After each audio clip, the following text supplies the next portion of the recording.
प्यारे बच्चों, हेलो। कैसे हैं आप? आशा करता हूँ आप सभी अच्छे होंगे। पिछली वीडियो में हमने सर्वनाम और उसके भेदों के बारे में पढ़ा था। इस वीडियो में हम विशेषण और उसके भेद के बारे में विस्तृत रूप से ज्ञान प्राप्त करेंगे। जिन बच्चों ने अभी तक मेरे चैनल को सब्सक्राइब नहीं किया, कृपया करके वो चैनल को सब्सक्राइब कर दें और घंटी का बटन दबा दें ताकि उन्हें आने वाले वीडियोस का नोटिफिकेशन मिलता रहे। आओ विशेषण और उसके भेदों के बारे में पढ़ें। निम्नलिखित वाक्यों में आए रंगीन शब्दों पर ध्यान दीजिए। राजन नीली कमीज पहनकर स्कूल आया। मेरा बड़ा भाई शरारती है। आज पिताजी मीठे आम लाए हैं। कुछ बच्चे पढ़ना नहीं चाहते। आप थोड़ी सी चाय ही ले लें। खीर बनाने के लिए 10 लीटर दूध चाहिए। 5 किलो चीनी ले आना। 2-4 लड़के स्कूल जा रहे हैं। उपरयुक्त वाक्यों में रंगीन शब्द नीली, बड़ा और मीठे शब्द अपनी अपनी संज्ञाओं के गुण बता रहे हैं। कुछ, थोड़ी सी और 10 लीटर, 5 किलो शब्द अपनी अपनी संज्ञाओं का परिमाण अर्थात मात्रा बता रहे हैं और 2-4 शब्द से लड़कों की संख्या का पता चलता है। कहने का तात्पर्य यह है कि समस्त रंगीन शब्द किसी न किसी रूप में अपने आगे आने वाली संज्ञाओं की किसी न किसी विशेषता को प्रकट करते हैं। व्याकरण में यह शब्द संज्ञा के पूर्व आकर उसकी विशेषता बताते हैं, अतः इन्हें विशेषण कहा जाता है। तो विशेषण की परिभाषा: जो शब्द संज्ञा या सर्वनाम की विशेषता, गुण, संख्या, मात्रा या परिमाण आदि बताते हैं उन्हें विशेषण कहते हैं। विशेष्य: विशेषण शब्द जिसकी विशेषता बताता है उस संज्ञा या सर्वनाम को विशेष्य कहते हैं। जैसे अच्छा लड़का में अच्छा शब्द लड़के की विशेषता प्रकट कर रहा है, अतः लड़का विशेष्य होगा और अच्छा शब्द विशेषता का सूचक होने के नाते विशेषण कहलाएगा। विशेषण शब्द प्राय विशेष्य से पहले प्रयुक्त किया जाता है, परंतु कभी कभी इसका प्रयोग विशेष्य के पश्चात भी होता है। जैसे मोहन ईमानदार लड़का है। विशेषण ईमानदार विशेष्य लड़का से पहले प्रयुक्त। हमारी कक्षा में रवि मेधावी है। विशेषण मेधावी विशेष्य रवि के बाद प्रयुक्त। इन वाक्यों में ईमानदार विशेषण शब्द लड़का विशेष्य से पहले आया है और मेधावी विशेषण शब्द अपने विशेष्य रवि के बाद आया है। इस प्रकार विशेषण विशेष्य के साथ दो विधियों से जुड़ा हो सकता है। पहली विधि है विशेषण विशेष्य से पहले। जो विशेषण अपने विशेष्य से पूर्व आते हैं उन्हें विशेष्य विशेषण या उद्देश्य विशेषण कहते हैं। दूसरी विधि है विशेषण विशेष्य के बाद। जो विशेषण विशेष्य के बाद आते हैं उन्हें विधेय विशेषण कहते हैं। आओ एक उदाहरण देखते हैं। चतुर बालक अपना काम कर लेते हैं। इसमें बालक की विशेषता बताने वाला शब्द चतुर यह विशेष्य से पहले आया है, इसलिए यह विशेष्य विशेषण है। वह बालक चतुर है, इसमें बालक की विशेषता शब्द जो है वह चतुर बालक के बाद आया है, इसे हम विधेय विशेषण कहते हैं। विशेषण का एक और रूप प्रविशेषण है। प्रविशेषण जो शब्द विशेषण की विशेषता बताते हैं उन्हें प्रविशेषण कहते हैं। जैसे राम बड़ा परिश्रमी व्यक्ति है। इस वाक्य में परिश्रमी विशेषण है। बड़ा शब्द परिश्रमी की विशेषता बता रहा है, अतः यह विशेषण का भी विशेषण अर्थात प्रविशेषण है। आओ विशेषण के भेदों के बारे में जानें। विशेषण के मुख्यतः 4 भेद हैं। पहला गुणवाचक विशेषण, दूसरा परिमाणवाचक विशेषण, तीसरा संख्यावाचक विशेषण और चौथा सार्वनामिक विशेषण। विशेषण का पहला भेद गुणवाचक विशेषण। गुणवाचक विशेषण वह विशेषण होता है जो विशेष्य के गुण, दोष, रूप, रंग, आकार, स्थान, दशा, काल, स्थिति, स्वभाव, गंध आदि से संबंधित विशेषताओं का बोध कराता है। जैसे सबसे पहले गुण देखें। गुण योग्य, ईमानदार, बुद्धिमान, परिश्रमी, मेधावी, प्रतिभाशाली। दोष अयोग्य, भ्रष्ट, बेईमान, झूठा, पापी, कपटी, नीच। रूप सुंदर, आकर्षक। रंग लाल, नीला, पीला, सफ़ेद, काला, हरा। आकार गोल, चौकोर, तिकोना, लंबा, छोटा, बड़ा, चौड़ा। दशा या अवस्था बलवान, रोगी, कमज़ोर, गरीब, अमीर, स्वस्थ। स्वाद खट्टा, मीठा, कड़वा, नमकीन, मधुर, कसैला। काल प्राचीन, अर्वाचीन, आधुनिक, ताज़ा, पुराना, बासी। स्थिति पिछला, अगला, निचला, ऊपरी, बाहरी। गंध सुगंधित, गंधहीन, दुर्गंधपूर्ण, खुशबूदार, बदबूदार। देश क्षेत्र अमेरिकन, यूरोपियन, नेपाली, भारतीय, पंजाबी, बिहारी, देहलवी। और दिशाएं पूर्वी, पश्चिमी, उत्तरी, दक्षिणी। विशेषण का दूसरा भेद है परिमाणवाचक विशेषण। परिमाण शब्द का अर्थ है मात्रा। जो विशेषण विशेष्य की माप तोल, मात्रा संबंधी विशेषता को प्रकट करे उन्हें परिमाणवाचक विशेषण कहते हैं। जैसे 4 लीटर दूध, 5 किलो आटा, बहुत रुपए, थोड़ी चीनी आदि में दूध, आटा, रुपए तथा चीनी की मात्रा 4 लीटर, 5 किलो, बहुत तथा थोड़ी विशेषणों से बताई गई है। परिमाणवाचक विशेषण जिन संज्ञाओं अर्थात विशेष्यों की विशेषता बताते हैं वे प्राय द्रव्यवाचक संज्ञाएं होती हैं।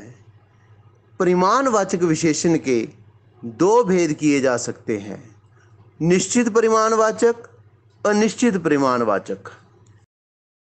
निश्चित परिमाणवाचक वे विशेषण जो विशेष्य की मात्रा या परिमाण का ठीक ठीक या निश्चित बोध कराते हैं, निश्चित परिमाणवाचक विशेषण कहलाते हैं। जैसे 5 क्विंटल चीनी, 2 मीटर कपड़ा, 3 किलो घी, 1 किलो चाय, 3 लीटर सरसों का तेल। उपर्युक्त वाक्यों में 5 quintal, 2 metre, 3 kilo, 1 kilo, 3 litre विशेषण अपने अपने विशेष्यों की निश्चित मात्रा का बोध करा रहे हैं, अतः यह निश्चित परिमाणवाचक विशेषण है। दूसरा है अनिश्चित परिमाणवाचक। जिन विशेषणों से विशेष्य की मात्रा का तो ज्ञान होता है पर यह ज्ञान ठीक ठीक नापा तोला नहीं होता, ऐसे विशेषणों को अनिश्चित परिमाणवाचक विशेषण कहा जाता है। जैसे थोड़ा दूध, कितना काम, कुछ लोग, ज़्यादा मिठाई, बहुत दिन। इन वाक्यों में थोड़ा, इतना, कुछ, ज़्यादा और बहुत विशेषणों से विशेष्य की मात्रा का तो बोध हो रहा है परंतु निश्चित मात्रा का नहीं। यह अनिश्चित परिमाणवाचक विशेषण है। अनिश्चित परिमाणवाचक विशेषण के अन्य उदाहरण हैं अधिक, कम, तनिक, उतना, जितना, ढेर सारा आदि। विशेषण का तीसरा रूप संख्यावाचक विशेषण। संज्ञा या सर्वनाम की संख्या संबंधी विशेषता को प्रकट करने वाले शब्द संख्यावाचक विशेषण कहलाते हैं। इसके भी दो भेद हैं, निश्चित संख्यावाचक विशेषण और अनिश्चित संख्यावाचक विशेषण। निश्चित संख्यावाचक विशेषण, जिन विशेषणों से विशेष्य की निश्चित संख्या की सूचना मिलती है वे निश्चित संख्यावाचक विशेषण कहे जाते हैं। जैसे पहला लड़का, 3 किताबें, 20 साल आदि। इन वाक्यों में पहला, 3 और 20 यह निश्चित संख्याएं हैं, इसलिए इन्हें निश्चित संख्यावाचक विशेषण कहते हैं। निश्चित संख्यावाचक विशेषण में वैसे तो मूल क्रियाएं 1, 2, 3, 4 ही होती हैं, परंतु व्यवहार की दृष्टि से इसके निम्नलिखित भेद किए जा सकते हैं। संख्याबोधक या गणनाबोधक। संख्याबोधक या गणनाबोधक भी दो प्रकार के विशेषण हैं। पहला है पूर्ण संख्याबोधक विशेषण। 1, 2, 3 आदि पूर्णांक संख्याएं जब विशेषण के रूप में प्रयुक्त होती हैं तो इन्हें पूर्ण संख्याबोधक विशेषण कहते हैं। इन्हें गणनावाचक विशेषण भी कह सकते हैं, जैसे 2 आदमी, 1 फूल, 10 पुस्तकें। संख्याबोधक का दूसरा भाग अपूर्ण संख्याबोधक विशेषण है। जो अपूर्ण संख्याएं विशेषण के रूप में प्रयुक्त होती हैं उन्हें अपूर्ण संख्याबोध विशेषण कहते हैं। जैसे 1/4 चौथाई भाग, 1/2 आधा भाग, 3/4 3/4, 1 सही 1/4 सवा और 2 सही 1/2 ढाई इत्यादि। 250 रुपये, 1500 पृष्ठ आदि इसकी उदाहरण है। निश्चित संख्यावाचक का दूसरा रूप क्रमवाचक विशेषण है। इसकी परिभाषा, जो विशेषण संज्ञा या सर्वनाम की क्रम संबंधी विशेषता को प्रकट करते हैं उन्हें क्रमवाचक विशेषण कहते हैं। जैसे पहला, दूसरा, चौथा, पांचवा, पहली मंजिल, चौथी कक्षा, 10वां आदमी आदि। तीसरा भाग है आवृत्तिवाचक विशेषण। इसमें तिगुना, चौगुना, पंचगुना आदि, जैसे इकहरा बदन, दुहरी परत, तिगुना रुपया आदि। समुदायवाचक विशेषण, जिन विशेषणों से संज्ञा या सर्वनाम की सामूहिक संख्या संबंधी विशेषता का बोध होता है उसे समुदायवाचक विशेषण कहते हैं। जैसे तीनों शेर, चारों राक्षस, दोनों हाथी। समुच्चय बोधवाचक विशेषण, जो विशेषण शब्द संज्ञा या सर्वनाम की समुच्चय संबंधी विशेषता को प्रकट करते हैं। जैसे दर्जन, ये 12 पीसों का एक दर्जन होता है। जोड़ा या युग्म, ये 2 वस्तुओं का जोड़े को कहते हैं। 25वीं, 32वीं या शताब्दी, 100 वर्षों को कहते हैं। आगे है प्रत्येक बोधक विशेषण, जो विशेषण संज्ञा या सर्वनाम की प्रत्येक संबंधी विशेषता को प्रकट करते हैं प्रत्येक बोधक विशेषण कहलाते हैं। जैसे हर आदमी, प्रति व्यक्ति, प्रत्येक कलाकार में हर, प्रति, प्रत्येक आदि विशेषण आदमी, व्यक्ति तथा कलाकार की प्रत्येक संबंधी विशेषता को प्रकट कर रहा है, अतः इसे प्रत्येक बोधक विशेषण कहते हैं। अनिश्चित संख्यावाचक विशेषण, जिन विशेषणों से विशेष्य की अनिश्चित संख्या का बोध होता है वे अनिश्चित संख्यावाचक विशेषण कहलाते हैं। जैसे कुछ, कई, काफ़ी आदि। आओ कुछ उदाहरण देखें। कुछ आदमी पेड़ पर चढ़ गए। इस जंगल में आदिवासियों के बहुत घर हैं। मेले में थोड़े लोग ही आए थे। उपरयुक्त वाक्यों में कुछ, बहुत, थोड़े विशेषण आदमी, घर और लोग की निश्चित संख्या का बोध नहीं कर पा रहे हैं, इसलिए इन्हें अनिश्चित संख्यावाचक विशेषण कहा जाता है। कुछ, थोड़े, बहुत आदि विशेषण ऐसे हैं जो अनिश्चित संख्या बोधक और अनिश्चित परिमाण बोधक दोनों के लिए आते हैं। यदि वे विशेष्य की अनिश्चित संख्या संबंधी विशेषता प्रकट करते हैं तो अनिश्चित संख्या बोधक विशेषण होंगे, और यदि वे विशेष्य की अनिश्चित परिमाण अर्थात माप, तोल, मात्रा संबंधी विशेषता प्रकट कर रहे हैं तो अनिश्चित परिमाणवाचक विशेषण कहलाएंगे। आओ अनिश्चित संख्यावाचक और अनिश्चित परिमाणवाचक की उदाहरण देखें। कक्षा में थोड़े लड़के बैठे हैं। सारे लड़के शोर मचा रहे हैं। बाजार से कुछ पुस्तकें लेते आना। ये तीनों वाक्य अनिश्चित संख्यावाचक को प्रदर्शित कर रहे हैं। अनिश्चित परिमाणवाचक के अंतर्गत खीर में थोड़ी चीनी और डाल दो। सारे फल समाप्त हो गए। बाजार से कुछ सब्जियां लेते आना। ये तीनों वाक्य अनिश्चित परिमाणवाचक वाक्यों का बोध करा रहे हैं। चौथा भाग है सार्वनामिक विशेषण। कुछ सर्वनाम भी जब किसी संज्ञा की विशेषता बताने के लिए विशेषण के रूप में प्रयुक्त होते हैं तब उन्हें सार्वनामिक विशेषण कहा जाता है। जैसे मेरी किताब, आपका बेटा, किसी का मकान, कौन सी कमीज, कोई लड़का आदि। मेरी, आपका, किसी का, कौन सी और कोई, ये सभी सर्वनाम शब्द हैं, परंतु इन रचनाओं में संज्ञा अर्थात विशेष्य की विशेषता बताने के कारण यह विशेषणों का कार्य कर रहे हैं। प्राय सभी प्रकार के सर्वनाम विशेषण का कार्य कर सकते हैं, अतः सर्वनामों के अलग अलग भेद होने के कारण सार्वनामिक विशेषणों के भी निम्नलिखित भेद हो जाते हैं। पहला भेद है संकेतवाचक या निश्चयवाचक सार्वनामिक विशेषण। यह, वह, इस, उस, ये शब्द संकेतवाचक या निश्चयवाचक सर्वनामों के उदाहरण हैं। जब ये सर्वनाम संज्ञा की विशेषता बताते हैं तब निश्चयवाचक सार्वनामिक विशेषण कहलाते हैं। जैसे इस किताब को जरूर पढ़िए।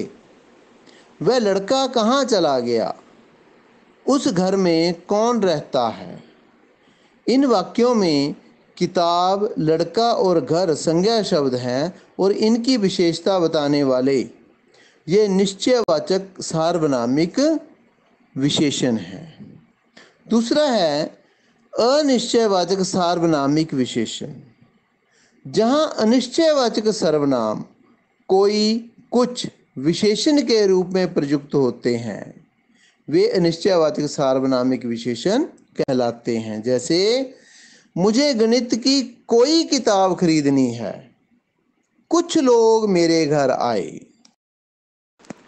प्रश्नवाचक सार्वनामिक विशेषण।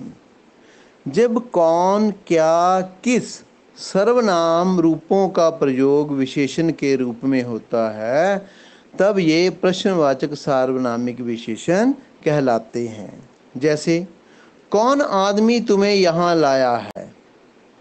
आपको किस वस्तु की आवश्यकता है। क्या बात करते हैं आप। कौन लोग थे वे। इन सभी वाक्यों में कौन, किस, क्या, कौन ये सभी शब्द प्रश्नवाचक सार्वनामिक विशेषण हैं। आगे है संबंधवाचक सार्वनामिक विशेषण। जब संबंधवाचक सर्वनामों जैसे मेरा, हमारा, तेरा, तुम्हारा, इसका, उसका, जिसका, उनका आदि का प्रयोग विशेषण के रूप में किया जाता है, तब यह संबंधवाचक सार्वनामिक विशेषण कहलाते हैं। उनकी साड़ी बहुत सुंदर है। जिसका सामान है ले जाए। उनके घर आज कथा हो रही है। तुम्हारा कोट सिल गया है। इन वाक्यों में उनकी, जिसका, उनके और तुम्हारा ये सभी संबंधवाचक सार्वनामिक विशेषण के रूप हैं। प्यारे बच्चों, अगर आपको यह वीडियो अच्छी लगी हो तो कृपया मेरे चैनल दिनेश पासी को लाइक, शेयर और सब्सक्राइब ज़रूर करें और घंटी का बटन ज़रूर दबाएं ताकि आने वाली वीडियोज़ का नोटिफिकेशन आपको मिलता रहे। धन्यवाद।